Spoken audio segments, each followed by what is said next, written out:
Assalamualaikum warahmatullahi wabarakatuh. Perkenalkan, saya Made Devi Widayanti, SAP MSI, dosen tetap pada program studi Administrasi Publik Universitas Islam Riau sejak tahun 2017.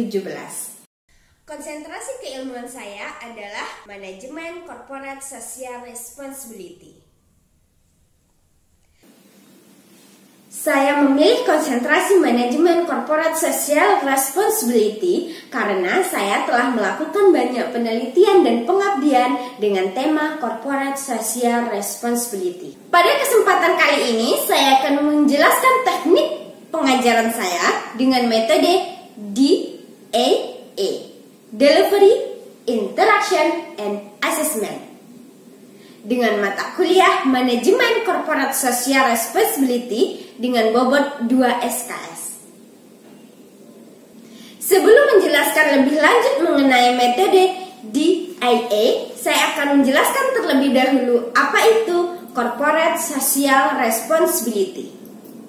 Corporate Social Responsibility atau CSR adalah tanggung jawab sosial perusahaan yang bertujuan memberikan dampak positif terhadap lingkungan perusahaan, baik perusahaan itu sendiri, pemerintah, dan masyarakat setempat. Capaian mata kuliah ini adalah mahasiswa diharapkan mampu untuk dapat mengevaluasi manajemen corporate social responsibility di perusahaan-perusahaan sekitar masyarakat. Deskripsi pada mata kuliah ini adalah berkaitan dengan pengetahuan mendasar tentang apa itu CSR, model-model CSR, isu-isu CSR, aturan hukum tentang CSR, CSR dari masa ke masa, dan perkembangan CSR. Dan semua materi ini akan disampaikan dalam 4 kali pertemuan dalam 1 semester. Saya akan menjelaskan terlebih dahulu dengan teknik delivery. Bagaimana saya mengajarkan materi ini? Yang pertama, saya menggunakan buku ajar karya saya sendiri yang saya tulis sesuai dengan RPS mata kuliah manajemen CSR. Selanjutnya, buku ini juga sudah saya daftarkan di Haki dan memiliki ISBN. Selain buku ajar tadi, saya juga menggunakan referensi-referensi terkini seperti buku-buku dan jurnal-jurnal serta berita-berita terkini tentang CSR. Yang kedua, saya menggunakan media video pembelajaran singkat yang telah saya buat terlebih dahulu dan saya upload ke YouTube.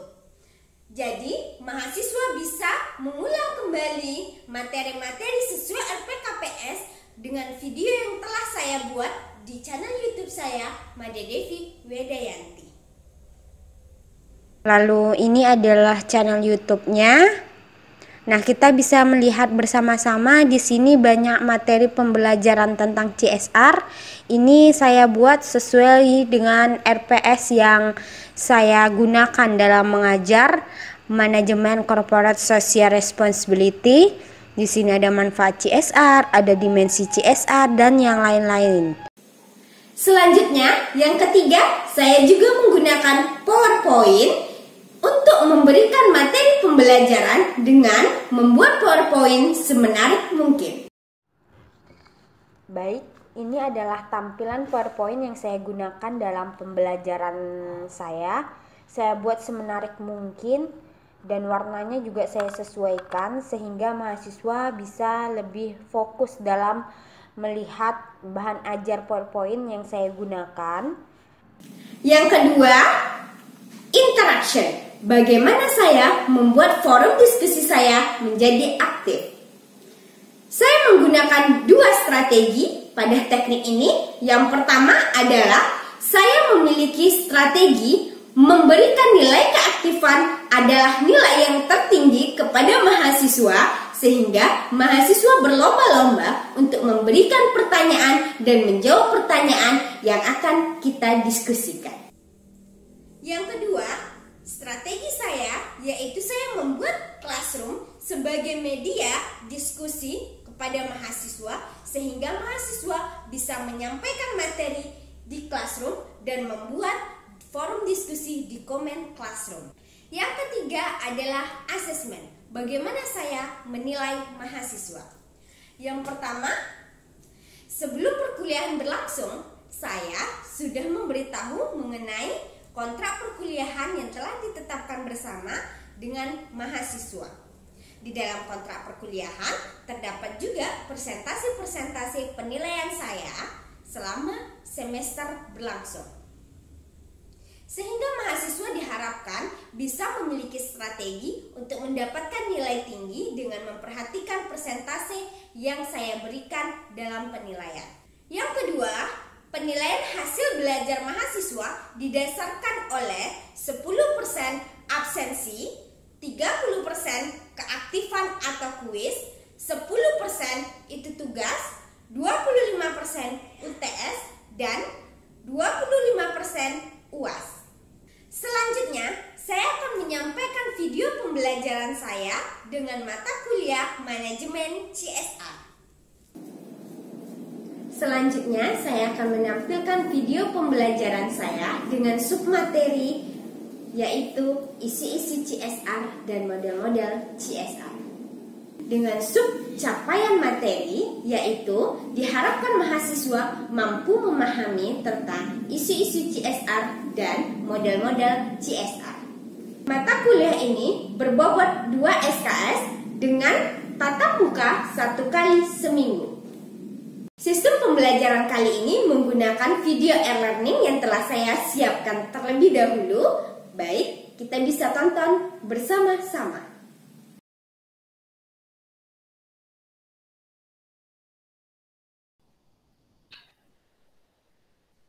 Bismillahirrahmanirrahim. Assalamualaikum warahmatullahi wabarakatuh. Waalaikumsalam warahmatullahi wabarakatuh.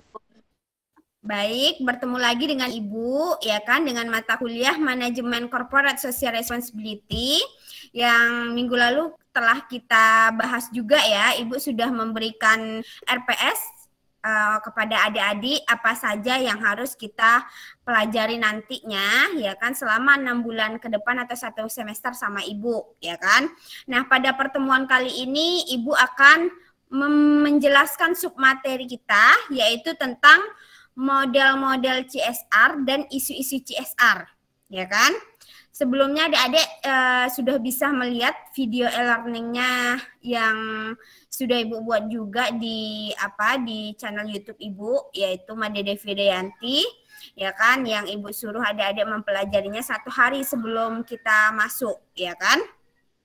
Nah, seperti biasa, nanti setelah video e-learning Ibu sampaikan, ya kan, bagi adik-adik yang ingin bertanya, adik-adik bisa mengangkat tangannya, ya kan, sehingga kita bisa mendiskusikannya bersama-sama nanti di sesi diskusi, ya kan. Dan sesuai dengan kontrak perkuliahan sebelumnya yang Ibu telah sampaikan minggu lalu bahwa kontrak perkuliahannya nilai yang paling tertinggi itu adalah nilai keaktifan, yaitu 30%. Jadi adik-adik yang ingin bertanya dan menjawab pertanyaan nanti akan Ibu berikan checklist poin, ya kan? Siapa yang paling banyak itu persentasenya nilai tertingginya terdapat pada bobot untuk keaktifan di kelas, ya kan? Nah, Ibu mulai dulu. Ini Ibu tampilkan. Adik-adik simak, nanti ada yang mau ditanyakan, adik-adik simpan terlebih dahulu pertanyaannya, nanti kita buka sesi pertanyaan setelah video e-learning ini Ibu sampaikan. Bisa dipahami? Siap, bisa Bu. Bisa Bu. Bisa Bu. Baik, kita mulai ya. Halo, Assalamualaikum. Kali ini kita akan membahas tentang isu-isu CSR. CSR merupakan singkatan dari Corporate Social Responsibility yang berarti tanggung jawab sosial perusahaan. Tanggung jawab sosial perusahaan itu seperti apa sih? Jadi, setiap perusahaan yang menjalankan kegiatan usahanya dalam bidang pemanfaatan sumber daya alam memiliki kewajiban untuk melaksanakan program CSR sebagai bentuk pertanggungjawabannya terhadap kesejahteraan masyarakat sekitar perusahaan, kepedulian terhadap lingkungan hidup, dan keberlanjutan keragaman hayati. Tidak hanya memperhatikan hal itu saja, perusahaan juga harus memiliki kepedulian terhadap perusahaannya sendiri, agar tetap berorientasi pada pencarian keuntungan agar dapat terus berkembang. Terkait dengan konsep CSR dan praktik CSR yang dilakukan oleh perusahaan, terdapatlah beberapa isu dalam CSR. Isu yang dimaksud adalah masalah-masalah yang terjadi pada penerapan CSR, baik masalah yang terjadi secara internal maupun eksternal perusahaan. Adapun isu-isu dalam CSR, pertama, dari kesukarelaan ke kewajiban. Kedua, dari biaya sosial ke investasi sosial. Ketiga, ukuran perusahaan. Keempat, dari filantropi ke keberlanjutan. Kelima, dari kedermawanan ke pemberdayaan. Keenam, dari tanggung jawab ke strategi bisnis. 7, sumber pembiayaan. Dan 8, dari privat ke publik. Pertama, dari kesukarelaan ke kewajiban. Pada mulanya, perusahaan-perusahaan besar digambarkan sebagai makhluk ganas yang menelan semua hal yang menguntungkan baginya dan memuntahkan ampas yang buruk di lingkungan sekitarnya. Serta pelaksanaan program CSR hanya berdasarkan rasa kesukarelaan atau seleranya saja. Kemudian, seiring berjalannya waktu, masyarakat pun mulai menyadari akan dampak negatif yang ditimbulkan akibat berdirinya perusahaan tanpa tanggung jawab sosial perusahaan tersebut. Dengan begitu, CSR berubah isu menjadi sebuah kewajiban yang rutin dilakukan setiap tahunnya. Kewajiban ini pun bermula dari mulai diterbitkannya regulasi yang berkaitan dengan CSR, yaitu seperti Undang-Undang 40 Nomor 2007 tentang persiaran terbatas, Undang-Undang Nomor 25 Tahun 2007 tentang penanaman modal, yang mewajibkan perusahaan melakukan CSR. Dan untuk Provinsi Riau sendiri, pemerintah daerah mengeluarkan Peraturan Daerah Nomor 6 Tahun 2012 tentang tanggung jawab sosial perusahaan di Provinsi Riau. Dan masih banyak lagi regulasi lainnya yang mengatur tentang CSR.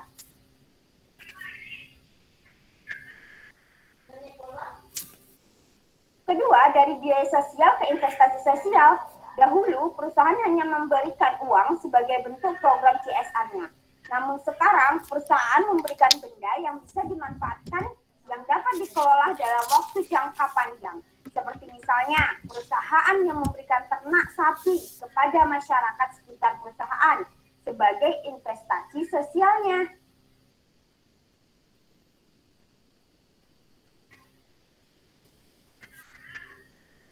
Yang ketiga, ukuran perusahaan. Tanggung jawab sosial perusahaan bukan hanya sekedar ditujukan untuk perusahaan skala besar saja, tetapi juga harus dilakukan oleh setiap perusahaan yang baru berkembang. Sebagai contoh, usaha tani sayur yang tidak menggunakan bahan berbahaya, seperti pestisida yang berlebihan. Melalui pengaturan cara penggunaan pestisida ini, maka akan membantu meminimalisir dampak lingkungan yang diakibatkannya. Yang keempat, dari filantropi ke keberlanjutan. Filantropi merupakan tindakan seseorang yang mencintai sesama manusia serta nilai kemanusiaan sehingga menyumbangkan waktu, uang, tenaga untuk menolong orang lain. Biasanya istilah ini merupakan bentuk sumbangan atau amal kepada sesama manusia. Michael Hopkins dalam bukunya yang banyak dipuji oleh kritikus CSR dan International Development menyebutkan filantropi seharusnya sudah tidak lagi dilakukan. Lah, kok bisa begitu ya? Jadi, menurutnya filantropi tidak etis dilakukan apabila memberi sumber daya finansial bukan kepada mereka yang membutuhkan bantuan. Karena seringkali filantropi yang dilakukan tidak diberikan kepada kaum miskin, melainkan orang yang kaya juga. Sehingga tujuan daripada saat ini tidak bisa tercapai sampai pada tahap keberlanjutan. dari kedermawanan ke pemberdayaan. Bentuk kedermawanan itu seperti misalnya berupa sumbangan sosial seperti pemberian beasiswa, bantuan renovasi rumah, dan lain sebagainya. Hal tersebut hanya sekedar untuk bentuk kedermawanan yang diberikan oleh perusahaan sebagai bentuk CSR-nya kepada masyarakat umum. Seharusnya CSR yang diperlukan saat ini adalah dalam bentuk pemberdayaan masyarakat, seperti misalnya memberi program pelatihan menjahit. Melalui program ini mereka akan bermanfaat dalam jangka waktu yang panjang dan bisa membuka bisnis. Yang keenam, dari tanggung jawab ke strategi bisnis. Dahulu, perusahaan hanya melakukan tanggung jawab sosial perusahaan, kemudian berubah isu menggunakan tanggung jawab tersebut sebagai strategi bisnis. Misalnya, perusahaan yang memproduksi barang elektronik memberikan komputer ke mereknya kepada sekolah-sekolah di sekitar perusahaan. Selain bisa melakukan CSR, juga sekaligus dapat mempromosi keunggulan dari produk yang mereka punya.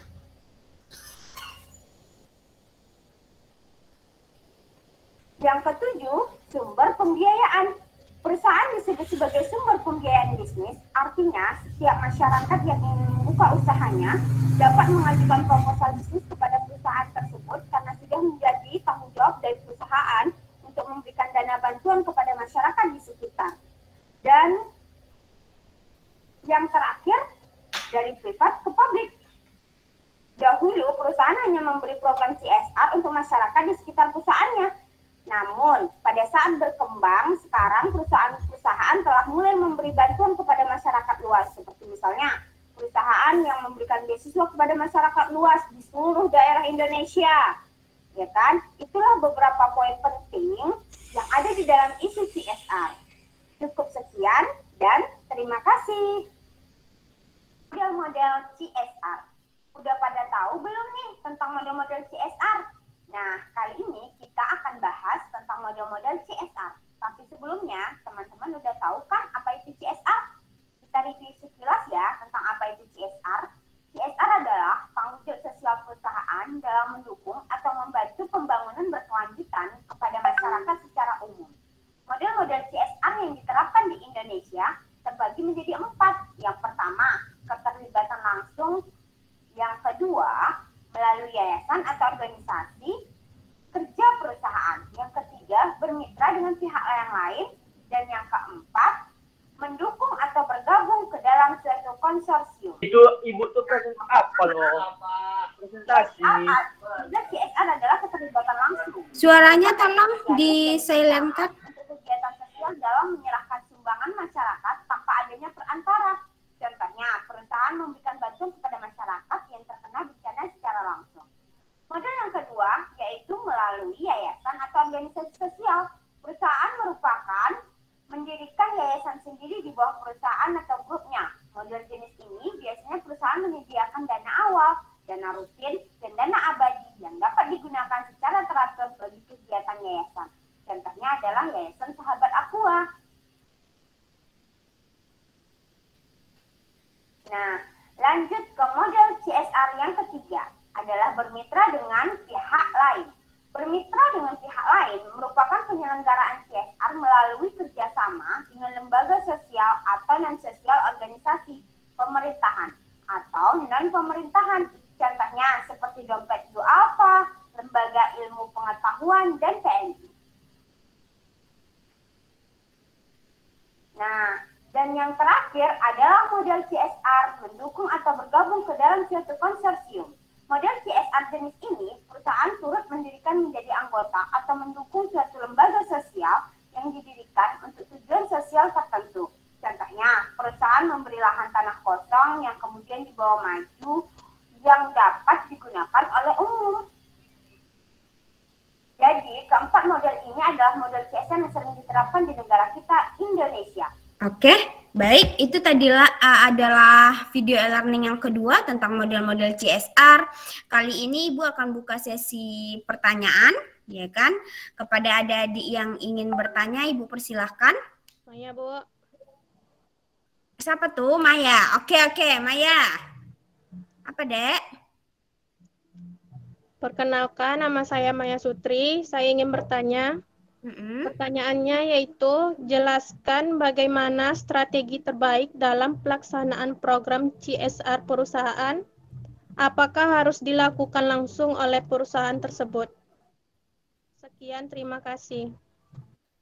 Oke, bagus pertanyaannya. Strategi terbaik untuk melaksanakan CSR itu bagaimana sih? Gitu ya Maya ya, intinya ya. Oke. Ya, Bu. Oke, bagus. Sebelum Ibu jawab nih, sebelum Ibu jelaskan lebih panjang, adik-adik ada yang mau membantu mencoba menjawab enggak? Strategi Saya, apa? Bu. Siapa? Nur Hafiza. Nur Hafiza. Ya. Oke, ya lanjut Fiza. Perkenalkan, nama saya Nur Hafiza, izin menjawab pertanyaan dari Maya Sutri. Menurut saya, pelaksanaan program CSR tergantung kapasitas perusahaan dan seluruh pemangku kepentingannya. Mau dikerjakan sendiri, dilaksanakan bersama mitra, ataupun diserahkan ke pihak tertentu. Biasanya yang melakukan sendiri mendasar pada pertimbangan adanya kontrol penuh atau karena belum memadainya kapasitas manajerial dan teknik para pemangku kepentingan. Pada kasus lain, perusahaan mungkin tidak memiliki kompetensi melakukan kegiatan-kegiatan CSR sendiri, sehingga lebih baik diserahkan ke pihak yang lebih mampu. Sekian dari saya. Oke, bagus. Tepuk tangan dulu untuk Fiza, jawabannya bagus nih. Ya kan? Jadi tadi kan udah ada juga di video e-learning kita tentang model-model CSR kan? Model-model CSR bahwa menyatakan bahwa ada beberapa model CSR bisa dilakukan sama perusahaannya, bisa melalui mitra, ya kan? Nah, jadi bisa dengan berbagai cara untuk melaksanakan CSR. Yang tidak bisa itu ya tidak menyalurkan, itu yang tidak boleh ya kan di peraturan perundang-undangan, karena ada peraturan undang-undang nomor 40 tahun 2007 tentang persyaratan terbatas itu mewajibkan bahwa seluruh perusahaan mengeluarkan dana CSR-nya untuk masyarakat sekitar. Oke, kita lanjut ya ke pertanyaan ketiga. Ada yang mau bertanya? Izin bertanya, Bu Miasti. Oke, bagus, Miasti. Mengenai bantuan renovasi rumah, apakah perusahaan melakukan proses penyeleksian terlebih dahulu agar penyaluran bantuan tersebut tepat sasaran? Terima kasih. Oke. Baik. Ada yang mau menjawab? Apakah perusahaan melakukan seleksi terlebih dahulu nih untuk membuat program bantuan perbaikan rumah ya, Miasti? Iya, Bu. Iya. Ada yang bisa jawab? Ayo. Pertanyaannya mudah nih. Secara logika aja bisa dijawab. Perlu nggak seleksi? Ya kan? Ayo, ada yang bisa? Agus? Dale? Ayo, jangan senyum-senyum aja. Rayandre mau menjawab?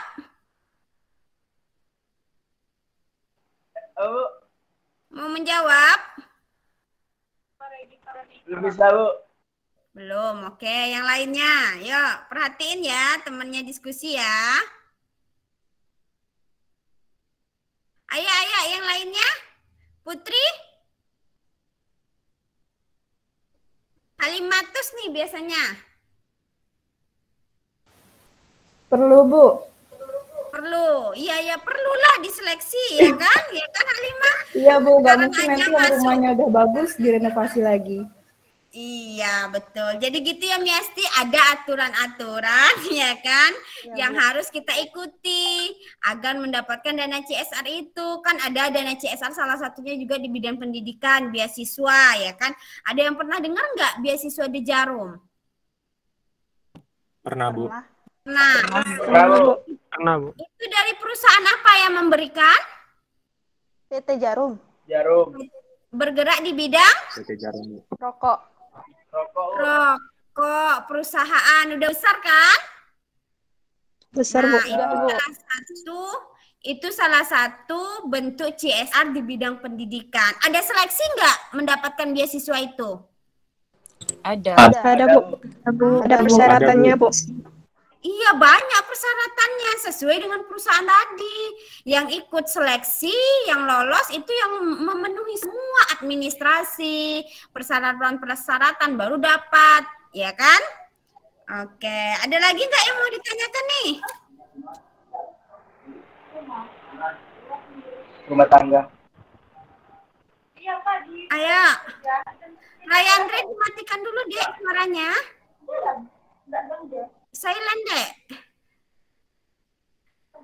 Bu. Ayo. Iya, nggak apa-apa. Silent dulu ya, dengar suara kamu di sini batuk-batuk nanti. Ayo, yang lainnya ada yang mau ditanyakan lagi? Halimah, Bu. Oke, Halimah. Apa Halimah? Perkenalkan, nama saya Halimah Sadia. Saya ingin bertanya, apakah setiap perusahaan harus menggunakan 4 model CSR tersebut atau hanya menggunakan salah satu model saja? Nah, bagus pertanyaannya. Ada 4 model tadi, ya kan? Apakah harus semuanya digunakan atau harus pilih aja salah satu? Ayo, siapa yang bisa jawab nih? Ini biasanya kelas ini aktif-aktif nih. Sebelum Ibu jawab udah terjawab semua biasanya.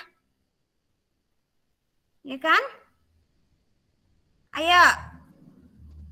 Rohimatus. Iya, Bu. Itu harus kita gunakan semua model kah, Dek? Atau cuma satu aja bisa?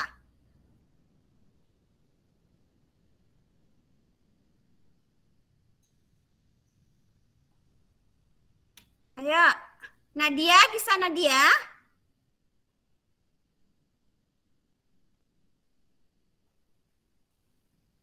Tengku? Silbila? Banyak loh yang biasanya aktif-aktif di sini.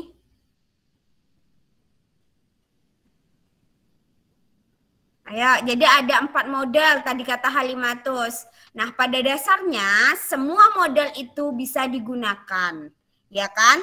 Pilih saja mana yang lebih maksimal, ya kan? Kenapa? Supaya manajemen dalam pemberian CSR itu terarah. Jadi kalau misalnya kita menggunakan ini berkaitan dengan jawaban Fiza tadi, ya kan? Kalau misalnya perusahaan itu bisa mau mengontrol sendiri pelaksanaan CSR tersebut, dia menggunakan model yang langsung melaksanakan CSR-nya. Tetapi kalau misalnya dia menggunakan pihak ketiga, bisa juga. Yang penting, ya kan, program CSR-nya terus jalan setiap tahunnya. Bisa dipahami, Halimatus? Bisa, Bu. Oke, baik. Nah, mungkin kita tutup dulu ya, karena waktunya juga sudah melewati jam perkuliahan kita, karena kita cuma 2 SKS, ya kan. Untuk materi untuk selanjutnya minggu depan Ibu nanti akan share di di YouTube Ibu, ya kan. Adik-adik bisa pelajari terlebih dahulu sebelum kita masuk kelas lagi. Itu yang pertama informasinya. Yang kedua, ya kan, untuk kuis nanti Ibu akan bagikan di Google Classroom. Adik-adik bisa jawab kuisnya dengan materi pembelajaran hari ini, ya kan? Kode Classroom-nya udah Ibu kasih kemarin kan? Sudah, Bu. Sudah, Bu. Oke, baik. Terima kasih semuanya, ya kan? Ibu mohon izin nih, lebih dan kurang kita mohon maaf, ya Kak. Ibu mohon maaf, ya kan? Kita tutup perkuliahan kita pada hari ini. Semoga apa yang kita diskusikan hari ini bisa bermanfaat untuk adik-adik, ya kan? Dan bernilai ibadah di mata Allah Subhanahu wa taala. Ibu tutup. Amin. Assalamualaikum warahmatullahi wabarakatuh. Waalaikumsalam. Warahmatullahi wabarakatuh. Terima kasih, Bu. Ya, sama-sama. Terima kasih, Bu. Ya, sama-sama. Makasih, Bu. Ya. Itu tadi unsur pengajaran dan pendidikan yang saya laksanakan selama saya menjadi dosen. Terima kasih. Assalamualaikum warahmatullahi wabarakatuh.